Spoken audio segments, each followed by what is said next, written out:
Hi! అందరికి నమస్కారం అండి. Welcome to Nellore Telugu travel channel. మనం ఇప్పుడు శ్రీ రామలింగేశ్వర స్వామి దేవస్థానం కీసరగుట్ట చూద్దాం పదండి. సో, ఇది ఎంట్రన్స్ అండి. సో, మీకు కీసరగుట్ట అని చెప్పి గూగుల్‌లో సెర్చ్ చేయండి. చాలా ఈజీగా నావిగేషన్ దొరుకుతుంది. దెన్ మీరు రావచ్చండి ఈజీగా. వీడియో పూర్తిగా చూడండి. సో, నచ్చినట్లయితే సబ్స్క్రైబ్ చేసుకోండి, లైక్ చేయండి, కామెంట్ చేయండి. సో, ఇది మాకు హెల్ప్ అవుతుంది ఇంకా మంచి వీడియోలు చేయడానికి. ప్లీజ్. గుడికి రీచ్ అయ్యామండి. సో, ఇక్కడ ఒక విగ్రహం కనిపించిందండి. శ్రీకృష్ణుడు కొండనెత్తి గోవుల్ని కాపాడే విధంగా ఉంటుంది. సో, చాలా బాగుంది చూడండి. సో, అండ్ ఇక్కడి నుంచి మనకి టెంపుల్ కూడా కనిపిస్తుందండి. చూడండి. ఇప్పుడు మనకు టెంపుల్ కనిపిస్తుంది. ఇదే అండి టెంపులు. సో, ఈ అండ్ దాని పైన కూడా చాలా క్లియర్‌గా రాసున్నారు. ఓం నమః శివాయ అని చెప్పి. చూడండి కనిపిస్తుంది మీకు. ఓం నమః శివాయ అని. ఇదేనండి టెంపులు.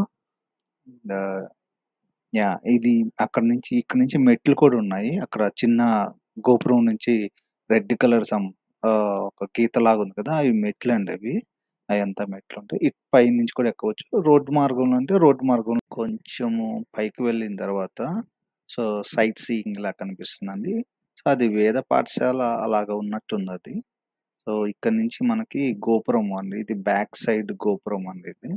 సో, ఇక్కడి నుంచి ఈ రోడ్డు మార్గంలో మనం వచ్చాము. సో, అది బ్యాక్ సైడ్. ఇట్లా వెళ్తే మనకి ఫ్రంట్ సైడ్ గుడి కనిపిస్తుందండి ఇక్కడంతా. సో, ఫ్రంట్ సైడ్ ఇలా ఉంటుంది టెంపుల్. ఇది ఫ్రంట్ గోపురము.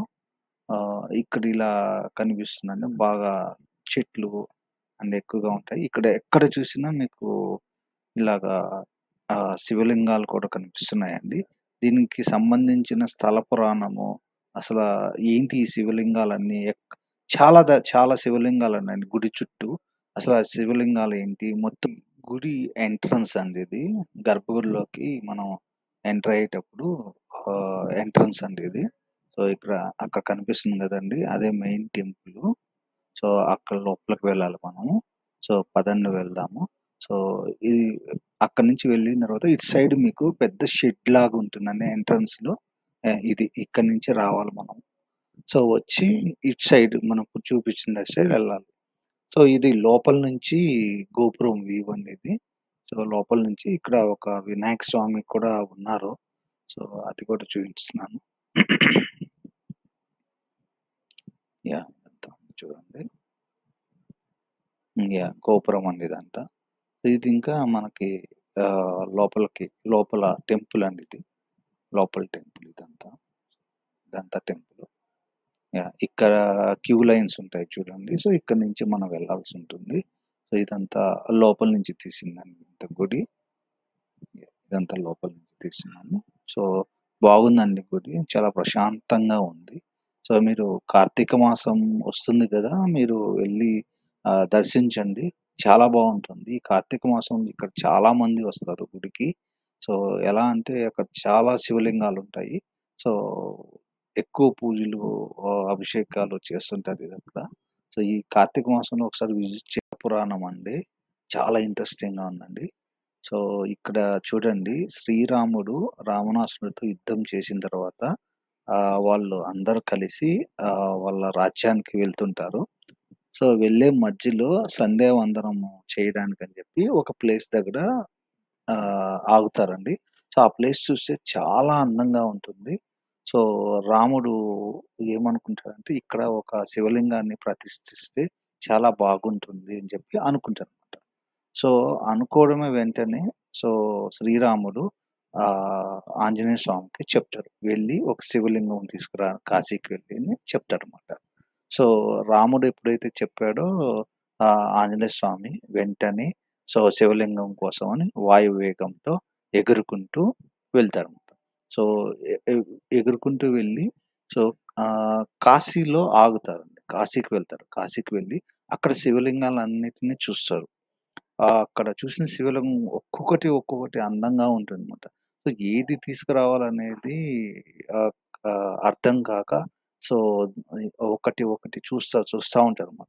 సో, ఎంత చూస్తా ఉంటాడో సో, వీళ్ళకి ఏందంటే పర్టిక్యులర్ టైమ్‌లో ఆ శివలింగాన్ని ప్రతిష్ఠించాలని చెప్పి మునులందరూ చెప్పుంటారన్నమాట శ్రీరామునికి.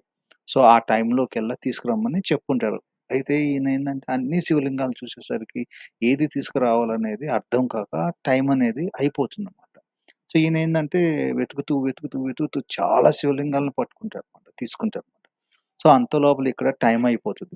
ఇప్పుడు శ్రీరాముడు ఏం చేస్తాడంటే, ఇట్లా టైం అయిపోతుంది ఎలా అని మునుల్ని అడిగితే, సో, మునులేందంటే పరమేశ్వరుడిని ప్రార్థించండి అని చెప్తే, సో, ఈయన ప్రేయర్ చేస్తారన్నమాట. ప్రార్థిస్తాడు. అప్పుడు శివుడేందంటే లింగ రూపంలో స్వయంభూగా వెలుస్తారన్నమాట. సో, ఎప్పుడైతే స్వయంభూగా వెలిసారో, సో, ఆ స్వయంభూ లింగముని ప్రతిష్ఠించాలని చెప్పి అనుకుంటారు. సో, అప్పుడు ఆ వేద మునిలు అందరూ కలిసి వేద మంత్రాలతో సో, ఆ స్వయంభూ లింగాన్ని ప్రతిష్ఠిస్తారనమాట. సో, ప్రతిష్ఠించి అంతా అయిపోతది. సో, అయిపోయిన తర్వాత ఇంకా హనుమంతుడు వస్తాడనమాట. ఆ శివలింగాలన్నిటిని తీసుకొని సో, ఆయనకు నచ్చిన శివలింగాలన్నిటిని తీసుకొని వస్తాడు. వచ్చి రాముడికి చూపిస్తాడు. ఈ శివలింగాల్లో మీకు ఏది కావాలో తీసుకోండి అని చెప్తాడనమాట. సో, రాముడు ఆల్రెడీ ప్రతిష్ఠించేసాడు. సో, శివలింగాన్ని. సో, అది హనుమంతుడికి చెప్తాడు. సో, "నువ్వు రావడం లేట్ అయిపోయింది. సుముహూర్తము అయిపోతుందని చెప్పి ఇలా పరమేశ్వరుడిని ప్రార్థించాము. స్వయంభూగా వెలిసారు. సో, అదే శివలింగాన్ని ప్రతిష్ఠించామని" చెప్తాడనమాట. సో, ఇంకా ఆంజనేయ స్వామి కోపం వచ్చి తెచ్చిన శివలింగాలన్నిటిని చెల్లాచెదురు పడేస్తారు ఆ ప్రాంతంలో. సో, ఇప్పటికి మీరు ఆ గుడి దగ్గరికి వెళ్లి చూడండి. అసలు గుడి చుట్టూ శివలింగాలుంటాయి. సో, నాకు స్టార్టింగ్ వెళ్ళంగానే ఏంది ఇన్ని శివలింగాలున్నాయి అని చెప్పి చాలా ఆశ్చర్యపడ్డాను. సో, అక్కడ లోపలికెళ్ళిన తర్వాత ఈ స్థల పురాణం చదివిన తర్వాత అర్థమైంది. ఓహ్! సో, హనుమంతుడు విసిరేసిన శివలింగాలన్నీ ఇక్కడ పడున్నాయి చెల్లాచెదరుగా అని చెప్పి. సో, నాకప్పుడు అర్థమైంది. సో, ఆ తర్వాతేందంటే శ్రీరాముడు ఆంజనేయ స్వామికి చెప్తాడు శాంతించమని చెప్పి. సో, "నువ్వు కూడా ఒక శివలింగాన్ని ప్రతిష్ఠించు. సో, బాగుంటది." సో, కీసర అంటే కీస్ అంటే కొంచెం గొడవగా అయింది కాబట్టి, సో, ఈ ప్రదేశాన్ని కీసరగుట్టగా ప్రసిద్ధి చెందుతాదని చెప్పి ఆంజనేయ స్వామి చేత కూడా ఒక శివలింగాన్ని ప్రతిష్ఠ చేస్తారన్నమాట. ఇప్పుడు చూడండి మీకు శివలింగాలు చూపిస్తాను. సో, ఇక్కడ చూడండి ఒక శివలింగం కనబడుతుంది గదండీ! సో, మీకు ఇంకా ఎక్కడ చూసినా శివలింగాలు కనిపిస్తూనే ఉంటాయండి. ఇదిగోండి చూడండి మీకు. ఇదండి అక్కడ ఒక శివలింగం కనిపిస్తుందా? దాని పక్కన ఒక శివలింగం. సో, ఎక్కడ చూసినా శివలింగాలు ఇదిగోండి. మళ్ళా అక్కడ. ఇంకా ఇలాంటి శివలింగాలు ఈ గుడి చుట్టూ ఇవెన్ని ఉన్నాయంటే అన్ని ఉన్నాయండి. అసలు ఎటు చూసినా శివలింగాలున్నాయి.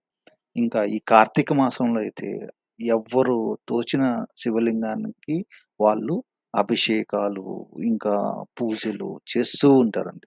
సో, ఈ ఈ కార్తీక మాసంలో అయితే చాలా బాగుంటుందన్నమాట. ఇక్కడ చాలా శివలింగాలు చూడండి. ఎక్కడ పడితే అక్కడ ఉన్నాయి శివలింగాలు.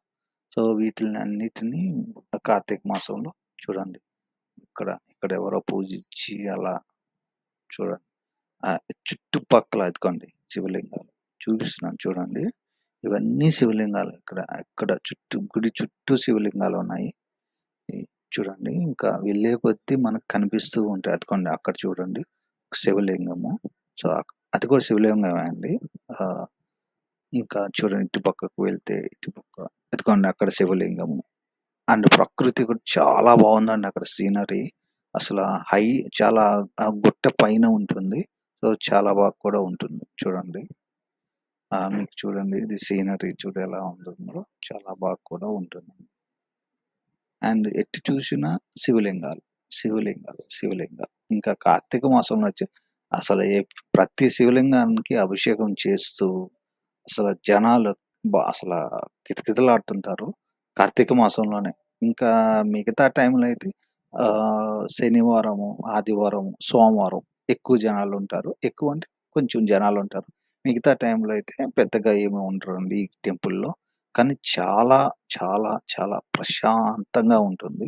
అసల అక్కడ అట్మాస్ఫియర్ కానీ హైట్‌లో ఉండడం వల్ల గాలి, గ్రీనరీగా అసల మొత్తం అక్కడి నుంచి సిటీ వ్యూ మొత్తం కనిపిస్తూ చాలా బాగుంటుందండి. చూడండి శివలింగాలు. మీరు ఎటు చూడండి ఆ గుడికి చుట్టుపక్కల మీరు చూడండి ఎక్కడ చూసినా శివలింగాలు. ఆ స్థల పురాణం ప్రకారము సో, ఇవన్నీ శివలింగాలు. సో, ఆ హనుమంతుడు చూడండి ఎవరో పూజలు చేసుకుంటున్నారు. ఇలాగ ఇంకా ఇంకా ఏ శివలింగం ఎట్లా చూసినా కూడా ఇంకా పూజలు చేస్తుంటారు. కార్తీక మాసంలో చాలా బావుంటుంది. ఇక్కడ చుట్టుపక్కల చూడండి అసలు ప్రకృతి సీనరీ చాలా బాగుందండి ఈడ. ఇది చూస్తే నాకైతే చాలా బాగా నచ్చింది. ప్రశాంతంగా ఉందండి. చూడండి టెంపుల్ కూడా ఇది గోపురం అండి. లోపల నుంచి మనం తీసాము. అండ్ హనుమంతుడు మా కాశీ నుంచి తెచ్చిన విగ్రహం ఉంది కదండీ! సో, అది ఇది. సో, ఇక్కడ కూడా ప్రతిష్ఠించున్నారు. హనుమంతుని స్టాచ్యూ ఉందండి. చాలా బాగుంది. చూడండి. చాలా పెద్ద విగ్రహం ఉందండి. టెంపుల్‌కి ఎదురుగ్గా ఉంటుంది. చాలా బాగా నచ్చింది నాకు కూడా చూడ్డానికి. కొండ పైన పెద్ద స్టాచ్యూ ఉంది. సో, ఆంజనేయ స్వామి టెంపుల్. ఇక్కడ చూడండి ఆంజనేయ స్వామి టెంపుల్ కాడ్నుంచి విగ్రహం కాడ్నుంచి చూస్తే మీకు చుట్టుపక్కల చాలా ప్రకృతి. చాలా అసల, అసలు అక్కడ ఒక పెద్ద కొండ ఉంటాయండి. ఆ కొండ ఎలా ఉంటుందంటే మట్టి కాదు. పెద్ద రాయిలాగా ఉంటుందనమాట. అదేదో చాపరాయి అన్నట్టుగా ఉంటుంది. సో, అదిగోండి అదంతా కొండ అండి. కొండ. అదంతా అది వేరే కొండ. ఇక్కడ ఈ టెంపుల్ ఉండేది ఇంకొక కొండ పైన ఉంటుందనమాట. చుట్టుపక్కల ఇలా ఉంటుంది. అసలక్కడ చాలా మంది అలా కూర్చొని చాలా సేపు ఉంటున్నారండి. చాలా సేపు ఉంటున్నారండి. ఓకే. అదంతా కూడా చాలా బాగుంటది అదంతా. చాలా బావుంటది. చూడండి. సో, కొన్ని క్లిప్స్ తీశాను. అక్కడ వాతావరణం గాని, అక్కడ ఉండే చూడ్డానికి సైట్స్ సీనరీ కానీ, సీనరీస్ కానీ చాలా బావుంటాయి. అండ్ ఫోటోస్ చాలా బాగా ఎంజాయ్ చేస్తారు. అక్కడ కూర్చొని తెచ్చుకొని ఏదన్నా తిని కాసేపు ప్రశాంతంగా ఉండొచ్చు. కార్తీక మాసంలో బెస్ట్ ప్లేస్ విజిట్ చేయడానికి. సో, ఇది శివుని టెంపుల్. ఇక్కడేందంటే అభిషేకాలు కూడా చేస్తారండి. సో, ఎంతో అమౌంట్ ఉంటుంది. సో, మన గర్భగుడిలోకి తీసుకెళ్ళి మన పంచె కట్టుకొని షర్ట్ లేకుండా ఓన్లీ జెంట్స్ మాత్రమే వెళ్ళి మగవాళ్ళని మాత్రమే అభిషేకానికి అలౌ చేస్తారు. అండ్ లేడీస్‌ని కూర్చోబెట్టి చూడ్డానికి అలౌ చేస్తారండి. సో, వాళ్ళ చేత అన్ని ఆహ్, గర్భగుడిలో ఉన్న శివలింగానికి అభిషేకం చేపిస్తారు. చాలా ఫీల్‌గా ఉంటుందండి. చాలా బాగా ఉంటుంది. చాలా మనసుకి చాలా ప్రశాంతంగా ఉంటుంది. ఆహ్, అక్కడ మనం అభిషేకం చేస్తే కూడా. నేనైతే చేశాను. సో, చాలా బాగా అనిపించిందండి నాకు. ఇంక సోమవారం అయితే ప్రతి సోమవారము బాగా అభిషేకాలు చేస్తూ ఉంటారక్కడ. సో, మనం కూడా ఎళ్లి చేయవచ్చు. హనుమంతుని టెంపుల్ కూడా ఉంటుందండి. ఇదిగోండి ఇది హనుమంతుడి స్టాచ్యూ ఇందాక చూసాం గదా! సో, అదేనండి ఇది కూడా. సో, ఇక్కడ ఆకాశానికి అంటుకున్నట్టుగా ఉంటుంది. చాలా పెద్ద విగ్రహం ఉందండి ఈడ. సో, నాకు ఇంకా ఇంకోసారి చూడాలనిపించి మళ్ళా తీశాను. సో, చాలా బాగుందండి ఇది. ఇదిగోండి ఇది. ఇదేమో ఇది బ్యాక్ సైడ్ అక్కడ అదిగోండి నేను చెప్పాను కదా! మీరు చాపరాయి అని చెప్పి. ఇది బండ. ఆ బండ పైన అది పెద్ద కొండండి. ఇది కొండ ఇక్కడి నుంచి దిగి అక్కడ ఎదురుగ్గా ఇంకొక కొండ కనిపిస్తుంది. ఆ ఈ శివరాత్రికి అలా అయితే అసలు ఇసకేసినా కూడా రాలనంత జనం ఉంటారండి. చాలా బాగా జరుగుతుంది. ఆహ్, ఆహ్, శివరాత్రికి మనం జాగారం చేస్తాం కదా! ఇక్కడ చేస్తారు బాగా. చాలామంది ఈ కొండ మొత్తం జనాలొస్తారు. మొత్తం ఇక్కడే నిద్ర చేస్తారు. జాగారం చేస్తారు ఈడ. సో, ప్లీజ్ నచ్చినట్లయితే సబ్స్క్రైబ్ చేయండి. అండ్ లైక్ చేయండి, కామెంట్ చేయండి. Thank you for watching.